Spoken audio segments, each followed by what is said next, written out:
I hate my sister. Saying it feels like it should be wrong, like I'm a terrible person for even thinking it. But when I examine how my life has unfolded, that hatred doesn't feel misplaced. It's not her fault, and I know that. But knowing something logically doesn't erase the emotional scars. Ever since my sister was born, it's like I disappeared. I was 6 when she arrived, a happy, carefree little girl thrilled at the idea of being a big sister. I imagined all the things we'd do together, the way my parents had hyped it up. But reality had other plans. The gradual shift in my family dynamics was subtle at first, creeping in until I felt like I wasn't even on their radar anymore. It started with my room. My sister, born with severe autism, required constant attention. My parents decided she needed to sleep closer to them, so I was moved to the basement. I didn't understand it then. All I knew was that I felt rejected. My room upstairs had been cozy, filled with toys and a sense of warmth. The basement was the opposite, cold, dark, and isolating. Nights down there were the hardest. I'd lie awake, listening to the muffled sounds of my family upstairs. The distant hum of voices, the occasional burst of laughter, it felt like life went on without me. I'd cry into my pillow, wondering what I'd done wrong to be cast aside like this. I missed the small comforts of being close to my parents, the sense of security that came from knowing they were just a few steps away. In the basement, I was an afterthought. Then there were my toys. As a kid, they were my escape, my way of making sense of the world. But one by one, they vanished, or rather, they were destroyed. My sister didn't mean to break them, of course. She didn't understand what she was doing. But each time I'd find a doll missing an arm or a puzzle scattered and bent beyond repair, it felt like losing a little piece of myself. I tried to explain this to my parents, hoping they'd see my perspective, maybe even comfort me. Instead, they'd say, "She's younger. She doesn't understand. You're the big sister, you should be more understanding." It felt so unfair. I wasn't asking for much, just acknowledgement of what those toys meant to me, some reassurance that my feelings mattered. But instead, I was told to be patient, to endure, to put her needs above mine. And so I learned to swallow my frustration, to let the resentment fester in silence. The breaking point came when she destroyed my MacBook. It wasn't just any laptop, it was a recognition from school for my hard work and good grades. A symbol of something that was mine, something I'd earned. And then, one day, it was gone, shattered into useless pieces.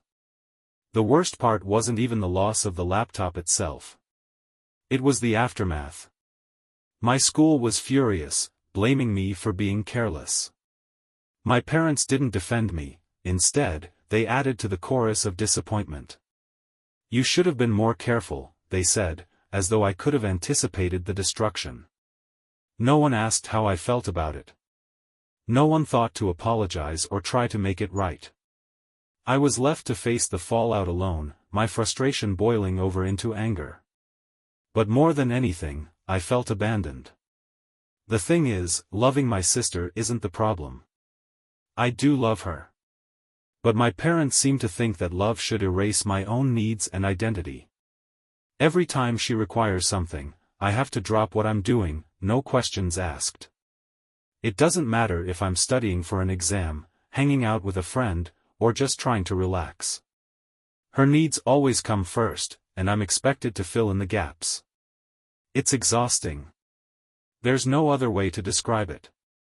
I feel like I'm living on call, like a doctor in a hospital, except I never signed up for the job. My parents don't seem to notice, or maybe they do, and they just don't care. The demands are constant, unrelenting. And the rare times I try to carve out a moment for myself, I'm punished for it. Take the Spider-Man movie, for example. Jake, my best friend, had been raving about it for weeks. It felt like forever since I'd done anything just for me, so I decided to go. Just this once, I told myself, I'd turn off my phone and escape for a couple of hours. No interruptions, no responsibilities. Just a chance to feel like a normal teenager. When I turned my phone back on after the movie, it was like stepping into a nightmare. Missed calls, frantic texts, it was clear my parents were furious. I called home immediately, panic bubbling in my chest. My mom's anger cut through me like a blade. "Where have you been? We needed you an hour ago." Her words were sharp, her tone filled with disappointment. I barely got a chance to explain before my dad joined in, his voice equally cold. "We rely on you, and you just disappear for some movie," he said, as though taking 2 hours for myself was an act of betrayal. I tried to defend myself, to make them understand. I told them I just wanted a break, a moment to breathe. But they didn't care. "Your responsibilities here are more important than some movie," my mom said, her words slamming the door on any hope of understanding. They grounded me, adding yet another layer of guilt and frustration to the pile I already carried. Sitting in my room that night, I couldn't stop replaying the fight. It wasn't about the movie, not really. It was about feeling trapped, about the suffocating weight of expectations that I never agreed to carry. I wanted to scream, to cry, to run away. But instead, I sat there in silence, the realization sinking in, my life wasn't my own. Being 18 and feeling like you're not allowed to have your own life is a kind of pain that's hard to describe. I understand my sister's needs are immense and consuming. But what about me? Am I selfish for wanting some piece of normalcy, for craving a space where I can just exist without being constantly on edge? At home, it feels like my wants and needs are trivial compared to the towering demands of my sister's care. And maybe they are, but that doesn't make the feeling go away. Living in my house is like being trapped in a loop where everything revolves around my sister. Every decision, every plan, every moment is dictated by what she needs or might need in the future. It's not her fault, I know that. But understanding doesn't make it easier. It doesn't make it hurt less to feel like an afterthought. I don't want to resent her, but it's impossible not to resent the situation. And with every passing day, I feel the weight of it growing heavier, the walls closing in tighter. One week, something extraordinary happened. My school selected me to give a speech at an important event. It wasn't just any recognition, it was validation, proof that I mattered outside the confines of my home. For the first time in what felt like forever, I had something that was about me. My parents promised they'd be there, and I allowed myself to hope. Maybe this time, they'd show up. Maybe they'd see me, not as an extension of my sister's care, but as their daughter. I poured everything into that speech. Every night, I'd rehearse in front of the mirror, imagining my parents in the audience, smiling proudly. I pictured their faces, imagined catching their eyes as I spoke, seeing a flicker of pride. It became a beacon for me, a tiny light cutting through the overwhelming fog of my daily life. But when the day came, they didn't show. I stood at the podium, scanning the crowd, searching for their faces. Nothing. The crushing realization hit me like a wave, threatening to drown me in sadness and anger. They'd promised. For once, I thought I'd be the priority. But instead, they stayed home because of something with my sister. Again. Always her. I delivered the speech anyway, my voice shaking, my hands trembling. The applause that followed felt hollow, empty. People congratulated me afterward, their smiles kind but meaningless. They didn't understand. How could they? They didn't know the loneliness that followed me home, the heaviness in my chest that refused to lift. I cried the whole way back. Not just for the speech, but for every missed moment, every broken promise, every time I felt invisible. Talking to my dad about college should have been a bright spot. I had been looking forward to it, imagining a future that didn't revolve around my sister's care. As we flipped through brochures, discussing majors and campuses, I allowed myself to dream. For a brief moment, it felt like he saw me, really saw me, as someone with a future worth investing in. I clung to that feeling, desperate to keep it alive. And then he made the joke. "Pick something high-paying, so you'll be set to take care of your sister when we're gone," he said with a chuckle. I froze. The words were meant to be light-hearted, but they landed like a punch to the gut. My whole body tensed, and before I knew it, the anger erupted. Years of bottled-up frustration, hurt, and resentment came pouring out. I yelled, cried, tried to make him understand how much I'd sacrificed, how much I'd lost because of the way our family worked. But my parents didn't get it. They just stood there, stunned, as if my pain was incomprehensible to them. My dad's face was blank, my mom's expression unreadable. Watching their detached reactions only fueled my anger. How could they not see it? How could they not realize what this life was doing to me? Eventually, I ran to my room, slamming the door behind me. I stayed there for hours, crying into my pillow, hoping they'd come and check on me. They didn't. Not a knock. Not a word. Nothing. The silence confirmed what I'd suspected all along: my feelings didn't matter to them. Not really. I was there to fill a role, to make their lives easier, to ensure my sister had the care she needed. My own needs, my own dreams, were secondary at best. At worst, they didn't exist. That realization broke something in me. When I finally calmed down, I knew I couldn't keep living like this. I needed space, distance, a chance to figure out who I was outside of my sister's shadow. And there was only one person I could think of who might understand: Grandpa. I texted him late that night, explaining what had happened in the barest of terms. I didn't expect much, maybe a sympathetic response or a word of advice. Instead, his reply was immediate and clear: doors open.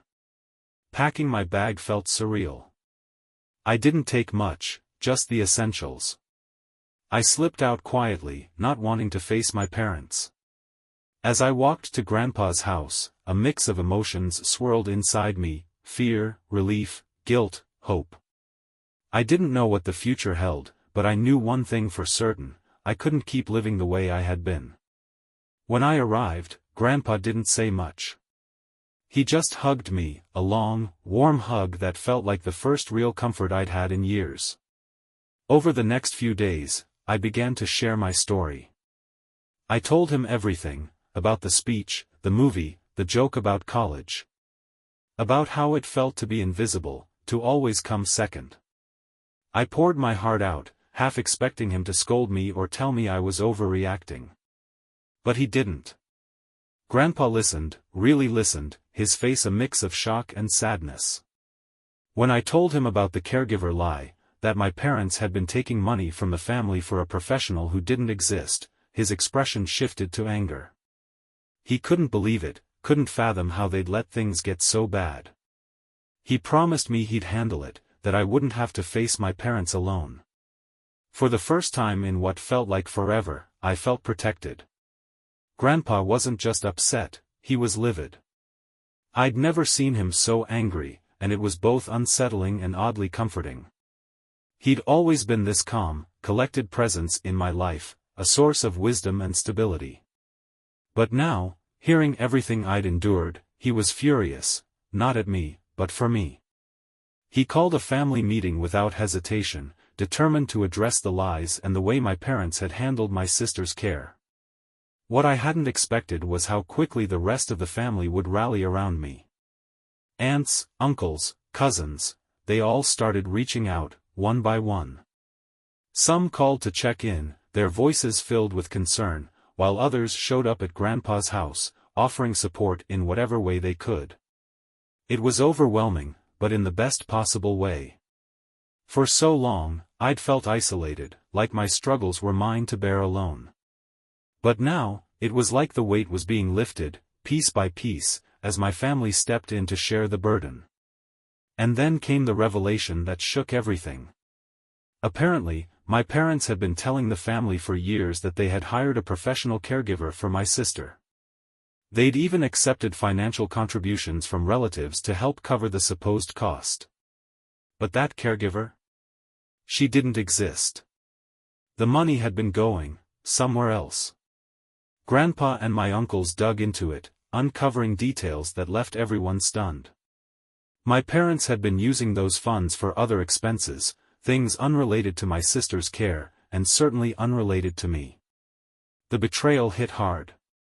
I'd always known my parents prioritized my sister, but to find out they'd been lying to the family, using funds meant for her well-being while leaving me to shoulder the responsibility? It was devastating. My relatives were furious, not just for me but for my sister, too. The support they'd offered in good faith had been misused, and they weren't going to let it slide. Grandpa insisted on being present for any future conversations with my parents. "You're not facing them alone," he said, his voice firm. That promise gave me the courage to finally confront them. When the day came, I walked into the meeting with Grandpa by my side, my uncles and aunts joining via video call. My parents sat on the couch, looking defensive and uncomfortable. The conversation was a disaster from the start. When confronted about the caregiver lie, my parents admitted it was true. They tried to justify their actions, saying they were under immense financial pressure, that they were doing the best they could. But their excuses fell flat. Grandpa didn't hold back, calling them out for their dishonesty and negligence. He made it clear that their actions weren't just harmful, they were unforgivable. The moment that broke me was when my dad said, "You were born to take care of your sister." It wasn't said with malice, but the weight of those words crushed me. All the resentment, the anger, the sadness I'd bottled up over the years came flooding out. I told them everything, how I'd felt invisible, how their choices had stolen my childhood, how I'd been forced into a role I never agreed to. I demanded to know why they thought it was okay to put that responsibility on me, why my life was expected to revolve around my sister's needs. But their response? Silence. They sat there, blank-faced, offering no apology, no acknowledgement of my pain. It was like talking to a brick wall. The realization hit me then, they weren't going to change. They didn't see the damage they'd done, and they probably never would. I left that meeting feeling more resolved than ever. Grandpa hugged me as we walked out, reassuring me that I'd done the right thing by standing up for myself. "You don't owe them anything," he said. "You deserve to live your life. A new chapter begins." Over the next few weeks, I started to rebuild. Grandpa and my extended family were a constant source of support, helping me navigate this new reality. My aunt took charge of redirecting the money she used to give to my parents, turning it into a college fund for me. My uncle helped me find a part-time job, something small to help me save up while finishing high school. Being at Grandpa's house felt like a breath of fresh air. It was quiet, peaceful. For the first time in years, I didn't feel like I was walking on eggshells or waiting for the next crisis to erupt. I started journaling, trying to process everything that had happened and figure out who I was outside of my role as a caretaker. Reconnecting with friends was another unexpected blessing. Jake, the one who'd invited me to the Spider-Man movie, was thrilled to see me again. He didn't press for details about why I'd been so absent, just welcomed me back with open arms. Other friends followed suit, and slowly, I started to feel like a normal teenager again. We'd go out for coffee, hang out at the park, or just talk for hours about nothing in particular. It was liberating, a reminder of the life I'd almost forgotten I could have. But my sister was never far from my mind. I missed her, despite everything. She wasn't to blame for any of this, she was as much a victim of my parents' decisions as I was. I started writing her letters, simple notes about my day or funny memories I thought she might enjoy. It wasn't much, but it was my way of staying connected while giving myself the space I needed to heal. College became my new focus. Grandpa encouraged me to dream big, to think about what I wanted for myself, not just what would make the most money or please my parents. For the first time, I allowed myself to imagine a future that wasn't tied to my sister's care. It felt selfish, but Grandpa assured me it wasn't. "You deserve happiness," he said, his voice steady and kind. "Don't let anyone tell you otherwise." Moving out of my parents' house and into Grandpa's home was the start of something I hadn't felt in years: freedom. But with that freedom came a mix of emotions I wasn't entirely prepared for. Relief, guilt, sadness, and hope all swirled inside me, each one vying for attention. There were nights I'd lie awake, staring at the ceiling, wondering if I'd made the right decision. The answer always came back the same: I had no choice if I wanted to survive, let alone thrive. Packing up my things with Grandpa and my uncle felt surreal. My room, once a chaotic mess of obligations and memories, slowly emptied into boxes. We made sure to grab all the important documents: my birth certificate, social security card, and other essentials. My mom lingered in the background, watching silently as we packed. Her face was unreadable, a mix of sadness and something I couldn't quite place. As we were leaving, she finally spoke. "I love you," she said, her voice trembling. "And I'll miss you." I didn't know what to say. For so long, I'd craved those words, but now they felt hollow. I hugged her anyway, tears stinging my eyes as I whispered, "Goodbye." Walking out of that house felt like stepping into a new world, one that was equal parts terrifying and exhilarating. At Grandpa's house, life moved at a slower pace. There were no frantic calls for help, no endless demands. For the first time, I could breathe. Grandpa encouraged me to take things one step at a time, to figure out what I wanted without rushing into anything. "You've been carrying a load that wasn't yours to bear," he said one night over dinner. "It's time to put it down." I started small. Reconnecting with old friends, exploring hobbies I'd abandoned, and letting myself daydream about the future. It felt strange at first, almost like I was doing something wrong. But gradually, I began to embrace it. I'd spend hours with Grandpa, talking about everything from college options to his own experiences growing up. His stories were a mix of wisdom and humor, a reminder that life could be complicated but still beautiful. While I was finding my footing, things back home were unraveling. Grandpa had taken it upon himself to confront my parents about the caregiver money and the way they'd handled my sister's care. He didn't sugarcoat anything, laying out the facts with the kind of authority only he could command. My uncles and aunts backed him up, demanding answers and accountability. The truth was ugly. My parents admitted to misusing the funds but tried to justify it by saying they were overwhelmed and struggling to make ends meet. It didn't sit well with anyone. Grandpa, furious but measured, told them they'd lost the family's trust. "You've put too much on one child," he said, his voice filled with disappointment. "And you've lied to everyone else. That stops now." The rest of the family agreed that changes needed to be made, not just for me but for my sister, too. Plans were set in motion to ensure she received proper professional care, something that should have happened years ago.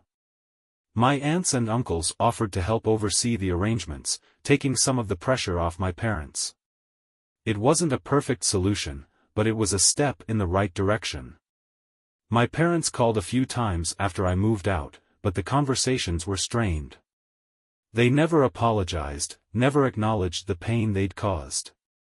Instead, their focus was on when I'd come back, as if my absence was a temporary inconvenience rather than a deliberate choice. Each call left me feeling more. One of the most unexpected parts of moving out was how much my extended family stepped up. My aunt, who'd always been a quiet presence in the background, became a pillar of support. She helped me research colleges and scholarships, sending me links and applications almost daily. "This one's perfect for you," she'd say, her excitement contagious. My uncle, a practical and steady man, encouraged me to find a part-time job. "It's not just about the money," he explained. "It's about learning to stand on your own feet, bit by bit." With his help, I landed a job at a local cafe. It wasn't glamorous, but it gave me a sense of independence I hadn't felt before. Jake and my other friends welcomed me back into their lives like no time had passed. We'd hang out at the park, play video games, or just sit and talk about everything and nothing. Their acceptance was a balm to my soul, a reminder that I wasn't as alone as I'd thought. Through it all, I couldn't stop thinking about my sister. I missed her, even though living with her had been overwhelming. I started writing her letters, simple, light-hearted notes about my day, funny anecdotes, or memories I thought she'd enjoy. Grandpa helped me send them, and though I wasn't sure if she understood them, it felt good to stay connected in some small way. As the weeks turned into months, I began to envision a future that felt entirely mine. College applications became my focus, and with Grandpa's encouragement, I started to dream bigger than I ever had before. "You're capable of so much more than you've been told," he said one evening, his voice filled with conviction. "Don't let anyone limit you." One day, my aunt called with exciting news. She'd found a scholarship specifically for students who'd overcome family challenges. Together, we worked on the application, pouring my story into the essay section.